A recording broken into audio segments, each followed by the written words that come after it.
choosing the wrong jobs, because that's going to give us acknowledgement. Yes, it's great to have the acknowledgement, but if it's just there to constantly make us, be something that we can give ourselves first, then again, we need to gain it within. Confidence is something that I feel it really does matter if you have a growth mindset. A growth mindset is something where you think in a particular way, where you are able to even adapt to change. A lot of us don't even like change. We hate it. We want to be comfortable. And that is a natural human state, to not want change, to not want to have anything different, because it upsets us.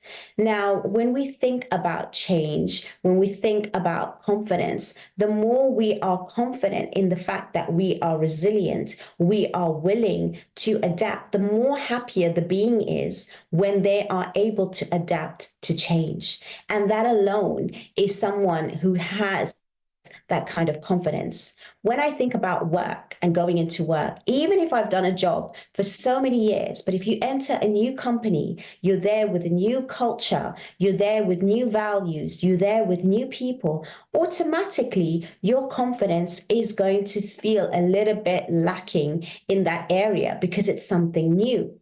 Now, new doesn't mean that your confidence level is not where it is. It just means that you are just not familiar. But if you have a sense of understanding that you are capable, you have got the ability, you have got the self-worth. All you do need to do is, when I remember talking about, going on that bike, even people that ride after years and said, I haven't been on there, but it's like, okay, it's a new one. It's a bigger one, maybe as you get older, but the basics. All you need to do is familiarize yourself, and then automatically you will get there.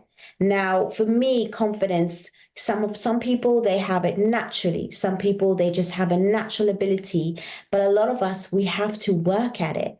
And it is constant work to gain confidence. It's constant work to be able to, reinforce that constructive sort of inner dialogue, for example, when we're trying to be positive in our talk.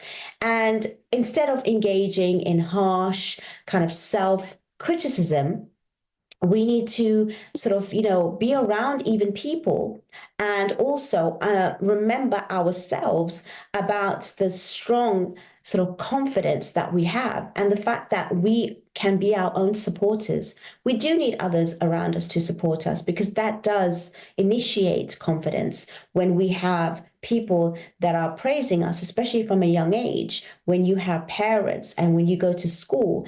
And if you're laughed at, for example, because you put your hand up on the question that was supposed to be answered and you gave the wrong one, that can really affect you even to adulthood. Because if for that moment that you felt so small because everyone was laughing at you because you were given a question and you answered wrongly, and the reaction from everybody else in that classroom was laughter, and you felt really foolish, you felt even sometimes silly, stupid, whatever it may be, that can trigger an adult sitting in a meeting maybe 20, 30 years later. When they have a time to actually speak up in a meeting, they will hold themselves back. So past experiences do play a huge role in being confident.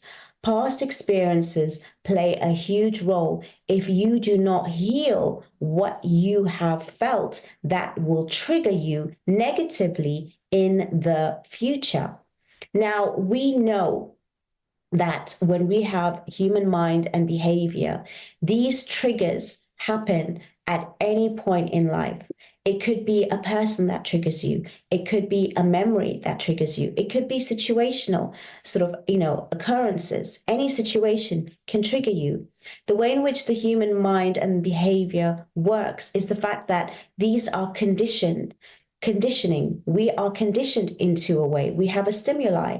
For example, in psychology, we know that if we learn something over time, even if, for example, a human as a baby was given a sound or a smell and associate that with a sort of like, a reward, then in the future, even without the reward, if they remember that smell, automatically they'll be happy because they're thinking they're getting a reward. That's how we actually learn, and we actually are programmed and conditioned. We don't realize this. Our parents are constantly programming us and conditioning us, and we are in a state of being when we are from 0 to 7 in a frequency where we are just learning through mimicking. So it is so important that even parents understand this, because this can really trigger a child into an adult with their confidence, because they were told off about something, and if it was done really harshly without explanation, and if it was done really irrationally, or it was done in a way in which that they were sort of traumatized by it, even if it was not for very long, but it actually made a difference, that can turn into an individual which is totally different growing up, because they're constantly either being criticized. The other thing which is really important to understand is that we are constantly comparing ourselves, whether it's our children, even between families, in family homes, we compare children, we compare one sibling to another. We compare, the cousins, or we compare the friends in school who are the same age doing the same thing. And we're like, well, they are doing well in school and you are not doing well in school. And that really does also make a difference to the fact that you are going to keep that in your mind, and your confidence will not grow until you are told differently and until you are programmed differently. These are such vital and important aspects of childhood. We don't realize that things that we experience when we're young does filter into adulthood. And confidence is one of those things that if you have nurturing parents that is supportive, who is understanding, and at the same time, it's not about trying to say, oh, you can play football even if you're like 4'2". No, we have to be realistic. But at the same time, to say that critically criticize is more important, to say, well, maybe something else will be suitable to you and you can try it, but you can realize that that is more difficult. You won't actually physically have the reach. Or if you try to have that skill, it'd be good to do it physically, but maybe not be a professional in basketball if you're at that particular height, for example. So this is what we need to do, because parents are so scared to actually, sometimes we have one spectrum where they just so dismissive about what their children want, or on the other hand, they push them into the skills that they're not actually capable of.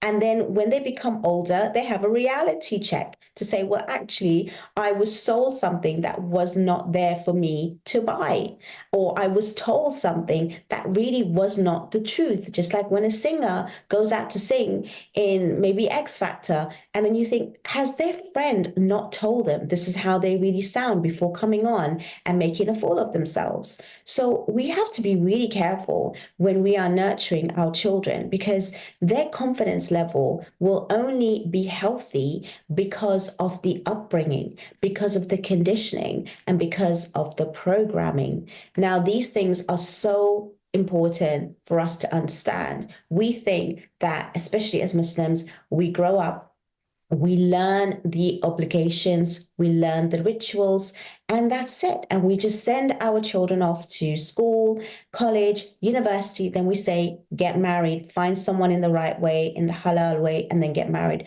But we don't realize that what they are taking with them is not just their bags of clothes and moving into a new house. They are taking all the training that you've given them, even without consciousness, that they are going to now unfold, and they're going to be triggered, or they're going to be tapped into by another strange individual. And this is why relationships don't work, because they don't understand that there's two different people coming. Even someone in the same household is raised by the same parents will not bring and build and create identical individual siblings. And people always say, well, how is that?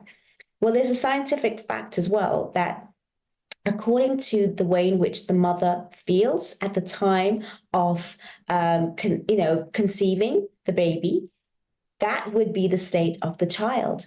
How profound. This is science, this is biology. So, the way in which the mother feels, her genes and DNA will have more effect on that child because of the way in which she's being. So that's why it's so important. Even as Muslims, we have certain rituals when it comes to, being with a partner, having, sort of relationships, doing things in the best correct way, because all of that does have an impact. And we think it's not, when actually, even now, biology and science and psychology does coincide with what we've learned and what we've known in the Quran over 1400 years ago. We just don't see it in that way. We just don't hear it in that way. So we need to understand that our faith does help us with our well-being. It does give us the insight. It does give us a lot of the actual amazing sort of in which we can actually go ahead in life and make sure that we are going to be, held to account by not just performing rituals, but actually living in a very healthy state of mind. People don't realize that when you read certain du'as, when you actually open up the Quran and you read a surah randomly, that could be talking to you, that could be reflection to you, and that gives you the confidence as well as to what to do next when nobody else is around you, when no one gives you advice. Now we're coming on to our second break. Please don't go away. It's been really enjoyable speaking so far on this topic, and I have so much more to share. So I'm really grateful to see you in a few moments when we come back. So I'll see you shortly and we'll join you then.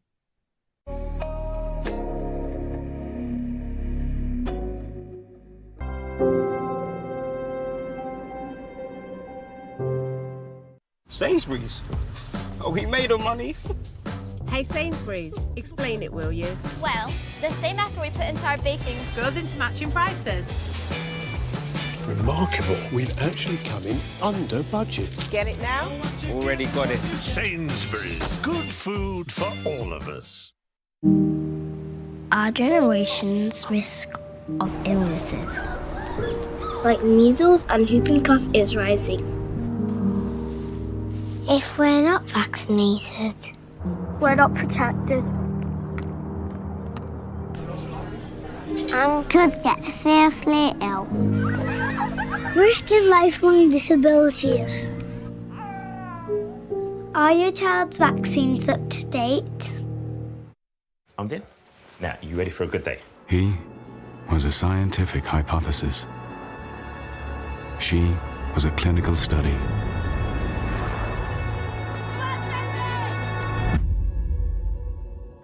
And the future breakthrough that could cure her is closer than ever. With our research, we can keep saving lives like hers. Donate now to turn science fiction into reality. Sainsbury's? Oh, he made her money. Hey Sainsbury's, explain it, will you? well, the same effort we put into our baking Goes into matching prices. Remarkable. We've actually come in under budget. Get it now? Already got it. Sainsbury's. Good food for all of us.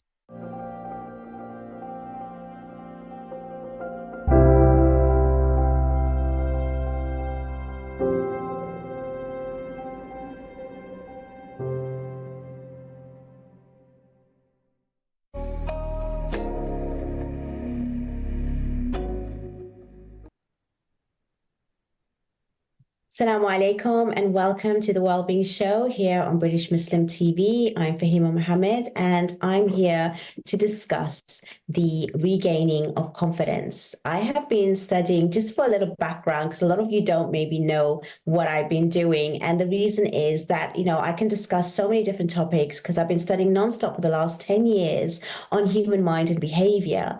And I feel that, when it comes to mental well-being, it's not just the extreme of whether it's schizophrenia, bipolar. There's also the depression, anxiety, stress, and then we also have the everyday where we cannot build ourselves up because of the way in which we think, we feel, and we believe. And these are the core values of any human in order to have a great outlook in life. When we have certain tools, certain strategies and techniques, which I have, kind of accomplished over the last few years in order to help individuals to make sure that they can actually bring out their own potential. Their own potential is not sometimes known to them. Their own potential is not sometimes even seen by them. And that's why when we see sort of coaches or counselors or mentors, then they can make a huge difference and be that kind of, reflection like a mirror, and be that kind of like guide. Just remember though, outside interference like coaches do not tell you what to do. They only assist you and guide you through psychological tools in order to make sure that you can make the right and the best decisions for yourself. So even if clients or people come to me or any other coach with a similar problem, it's no one cookie cutter method that's going to work. You have to assess, analyze, evaluate that person for who they are and their situation, and use the appropriate methods and tools in order to take them out of that space that they're in that doesn't serve them into a space that is going to serve them. And most of the time, it's just the way in which we think. It's just the way we believe. And I don't mean a religious belief. I'm talking about core beliefs, like the values, like the way in which that you operate every single day, with the way in which you think. The way in which you think is so different to the way in which, the brain operates. For example, I'm going to go into the neuroscience later on. I'm just going to talk more about the psychology. So when we discussed, self-confidence at the beginning of the show, I did say that there are external factors that make a difference to your actual confidence level.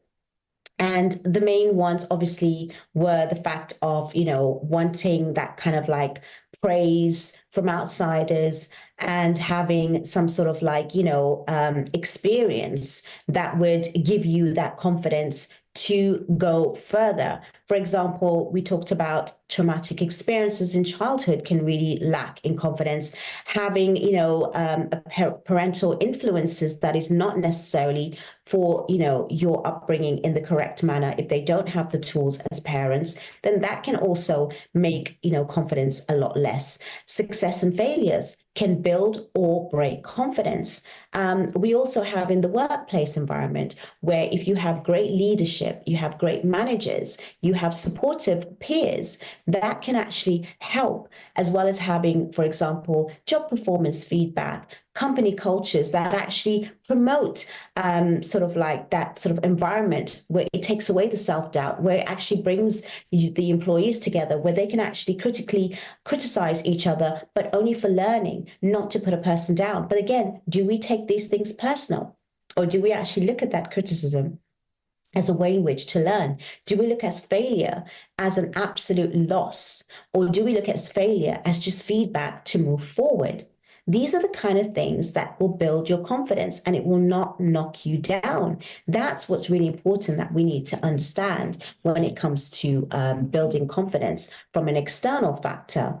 Educational background, these things are so important as well, with the academic pressures that we have, comparing, the siblings, comparing friends, comparing, other people's school experiences to your own. And if you are struggling, then automatically you think that, your confidence is not there, you are lacking, you don't have the supportive teachers, you don't have the supportive parents, you don't have even that sort of like, that sort of success to foster that self-belief.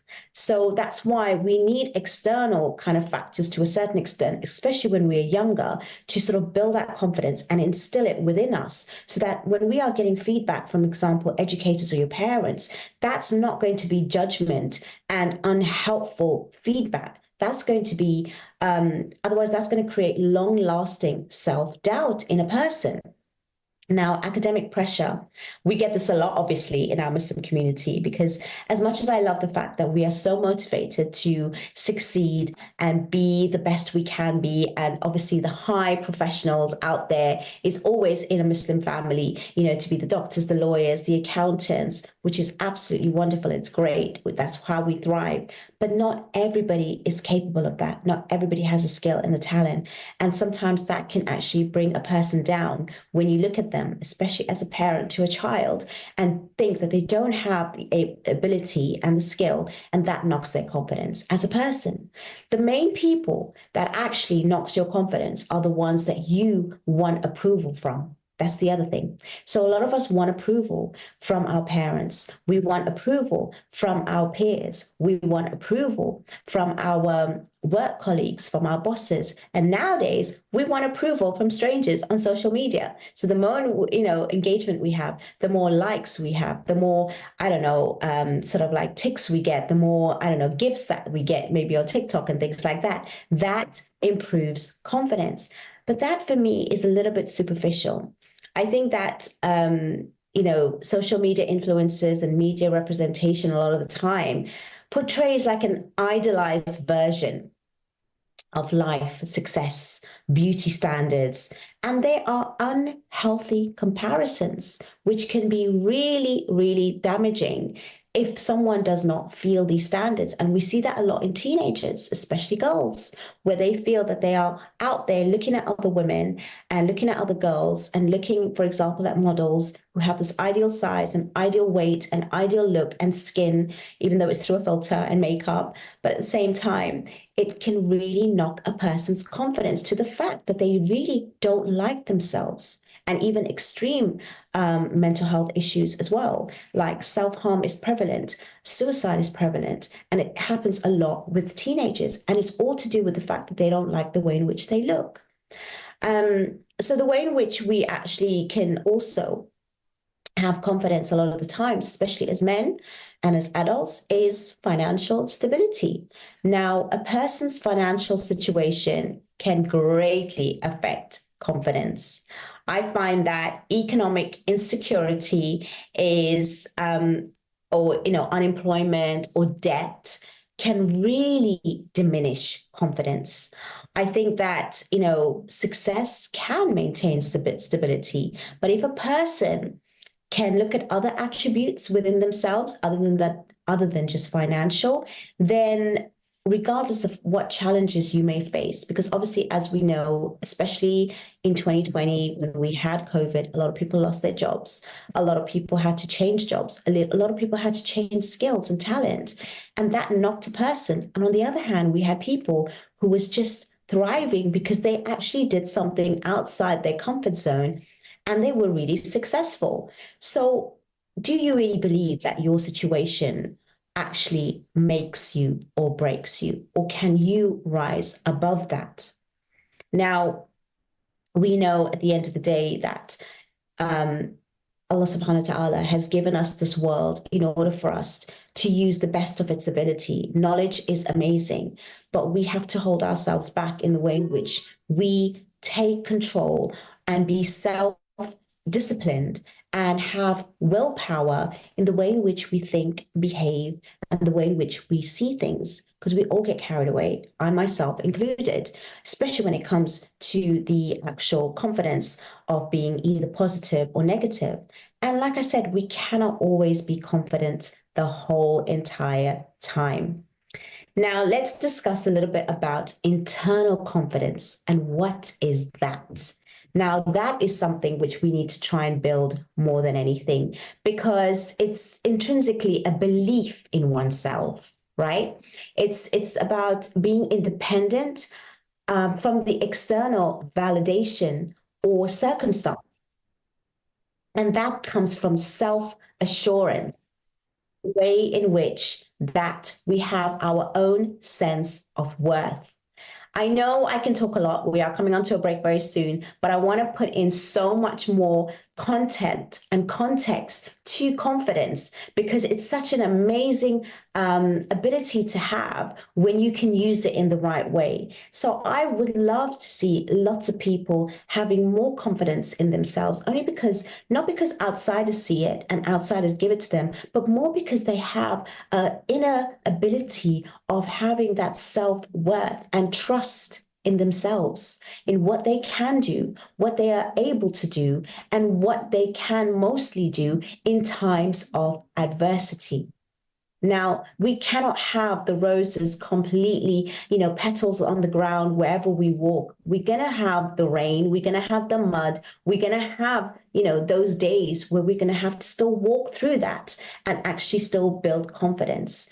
And it's really important that we have this. Now, this belief, in order to succeed or handle tasks and challenges effectively, the fundamental part of this internal confidence, I believe, is trust in your ability, in your capabilities, even in the face of adversity. Trust is so important in the fact that you have the ability to move forward in the face of adversity. These are kind of important ways to move forward, knowing that regardless of what you'd face in a negative way, you have the confidence to go through it. Now I'm going to discuss more about internal confidence. And I think it's important that we have self-acceptance as well. The internal confidence involves about accepting yourself for who you are.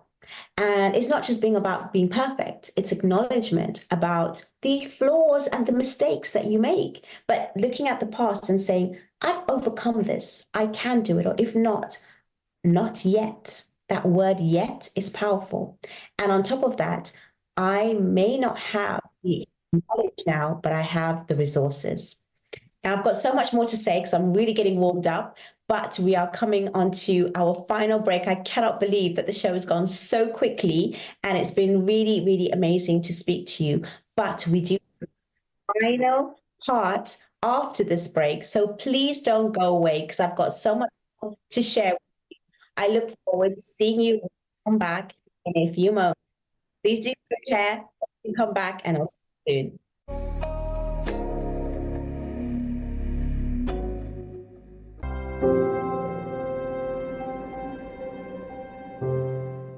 Sainsbury's. Oh, he made her money. Hey Sainsbury's, explain it, will you? Well, the same effort we put into our baking Goes into matching prices. Remarkable. We've actually come in under budget. Get it now? Already got it. Sainsbury's. Good food for all of us. Our generation's risk of illnesses, like measles and whooping cough, is rising. If we're not vaccinated, We're not protected. and could get seriously ill. Risking lifelong disabilities. Are your child's vaccines up to date? I'm in. Now, you ready for a good day? He was a scientific hypothesis. She was a clinical study.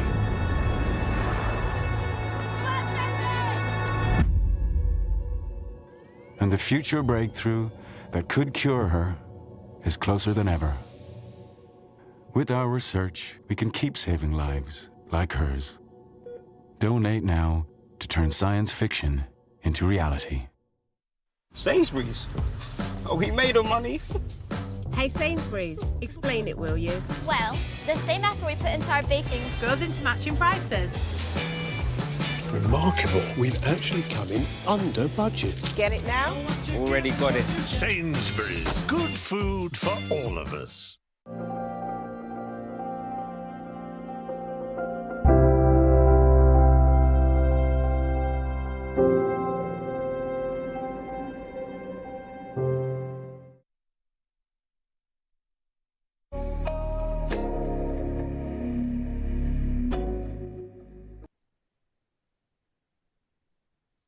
Assalamu alaikum and welcome to the Wellbeing Show here on British Muslim TV. It's been really eye-opening and such a reflection to talk about confidence. And, we have to remind ourselves every single day who we are, what we are, and what we're capable of. That's what it's all about. And that alone is confidence, having to have that self-belief and that self-acceptance, like I was speaking about before the break. We always feel that we need some sort of like external validation, but actually we can really give it to ourselves. And I think also having the faith, now the religious faith that what we come from, is something that really enhances confidence. Allah subhanahu wa ta'ala has put us on this earth for a purpose, and we've got to find our meaning. When we find our meaning, it gives us confidence that even when we come to a roadblock, even if we see a wall that's full of fire, it's there for a reason. And if we have meaning, we can put those fires out and we can break those walls and we can cross any kind of sea that is meant for us.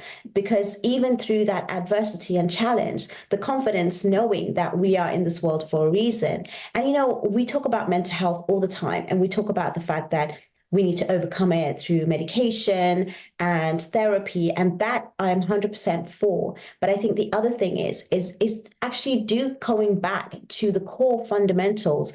Alongside all of that, I believe in a holistic way. And we have that in our faith. We have that kind of confidence in Allah subhanahu wa ta'ala. We can never be alone. We can never feel alone. We can never feel left alone. We can never feel abandoned. Even if we come from an upbringing or an experience or a past trauma, we can still overcome it. That's the beauty in our faith. And a lot of people that are successful, they do not come from this amazing, lifeline of, perfect parenting or a perfect upbringing. If anything, majority of people who are successful today, if you go and research their backstory, it is through adversity. They have had to push through those, negative talk. They've had to push through that self-doubt. They've had to push through even outside influences that didn't give them chances, always push them down, pull them back, or even close the door on them. But they pulled through. And for me, personally, from my faith, I feel that's what gives me confidence to walk in and feel confidence wearing hijab, being a Muslim woman, staying and being in the West and being outspoken and given a platform here, especially on British Muslim TV, who advocate for women to speak, to have a voice, to actually counter all of the negativity that's out there about our faith. For example, we're going through this right now. So we need to know that the world is there for us, not to make it difficult. Even if we have difficulty, we need to make it better. And we can do. We have the resources. There is a distinction in NLP when we talk about presuppositions. Now, there's so many presuppositions that are out there which give a way in which we have to think. Now, the way in which we think is, for example, failure is not failure, it's feedback. For example, presupposition is we have all the resources we need at this moment in time. Yes, we can improve. Yes, we can get more. But when we think in that way, that gives us the ability that we require. Now, building self-confidence is having a growth mindset as well as the positive talk, self-talk, and having that kind of autonomy with sort of like the reliance on ourselves more than others. And it makes you feel really empowered, and having that resilience, that backbone to say, I am going to recover from these setbacks. I am going to, walk through those walls of fire. I'm going to overcome failure with success. Now, that is confidence, which is independent from external factors. And you focus on, being competent. You focus and you self-reflect and be compassionate to yourself. That's really important. Have empathy for yourself. And why is it important to have internal confidence? It's because it gives you that stability when you are not being swayed by the failures or criticism and all the constant external factors that surround us the whole entire time. So, which is constantly there to knock us down, give us a sense of, always having that self-doubt, second guessing ourselves all the time. So we need to have that kind of emotional independence, and confidence gives you that. Emotional independence is when you rely less on others and having outside validation and acknowledgement, and you can make the best of decisions yourself. Obviously, we do need help. Sometimes when we're feeling down, sometimes if we are trying to overcome those past traumas and unhealed wounds, and if we do recognize these things, we can have that. But again, these people are there to bring it out that is already within ourselves. They give us the tools to bring it out. They don't give us the actual answers. They bring out the answers that is within us already. And it's such a fulfillment, a personal fulfillment, when you live with internal confidence that allows you to live authentically, and it is in accordance and you're congruent with your values and your desires, and you are now constantly seeking sort of like the fact that you are looking at yourself and getting it from yourself, then chasing that external approval, seeking that approval from outside. So we really need to understand this in such a way that when we have even self-esteem, self-esteem kind of overlaps with confidence a little bit, but at the same time, it's more about, I think confidence is more performance-based and it can fluctuate, whereas self-esteem is more about valuing yourself, which also comes with confidence as well. But I think it's more intrinsic in the fact that you can validate yourself regardless of achievements, regardless of failures, which is what I would sort of define self-esteem. And there are key differences of having even high confidence but low self-esteem. For example, you can be confident in a certain area in your life. It's very, very common nowadays that people have high confidence in their professional skills. But when it comes to valuing yourself as a person, then that is low. So that's where you can have high confidence and less self-esteem. So these are the kind of things that I feel which is really, really important to actually continue with the actual confidence in a person.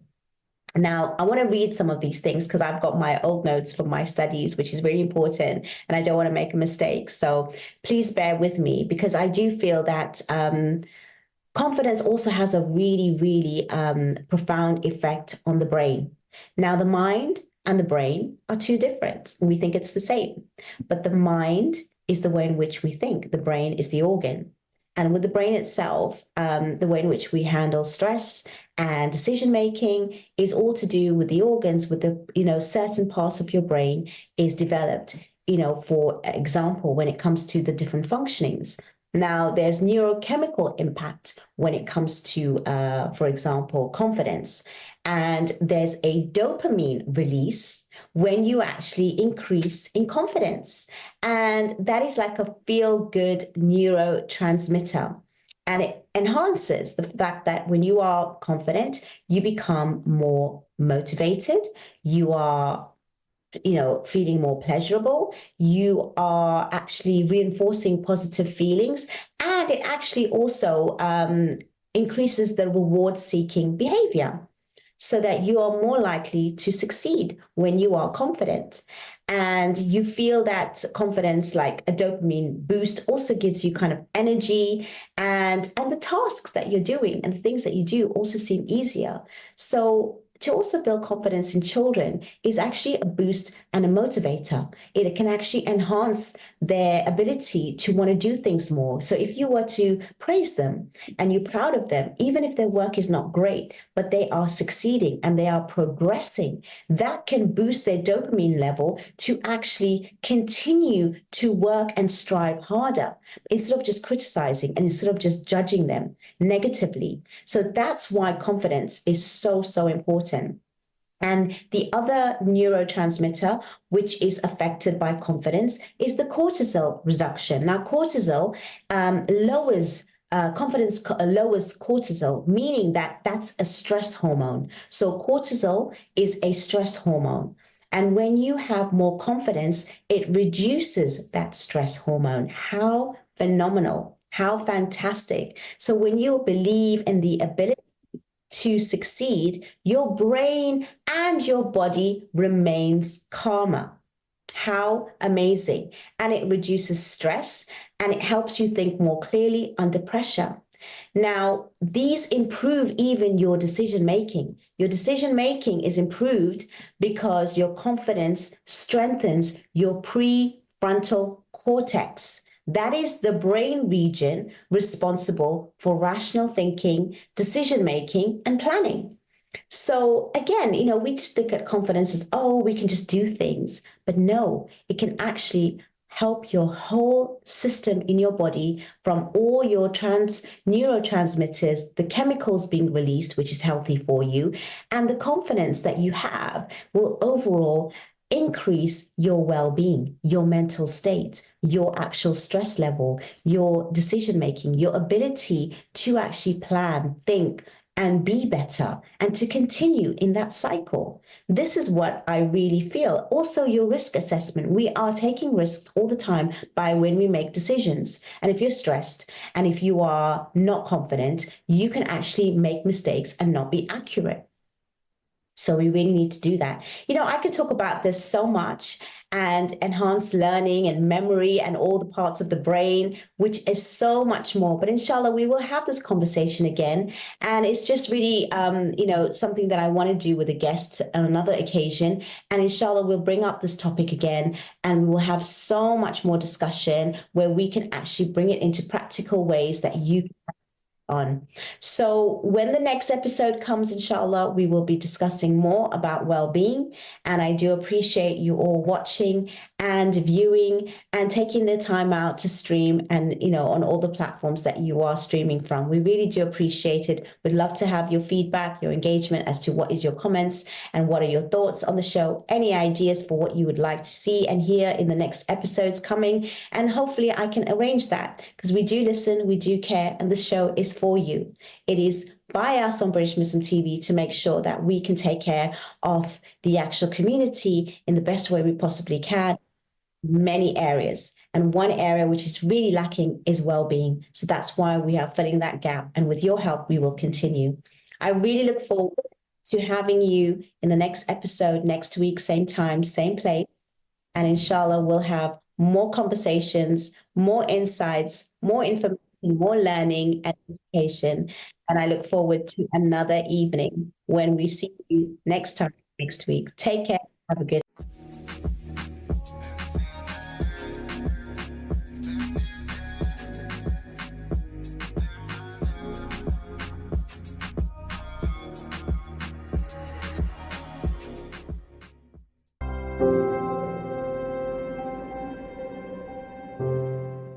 Sainsbury's.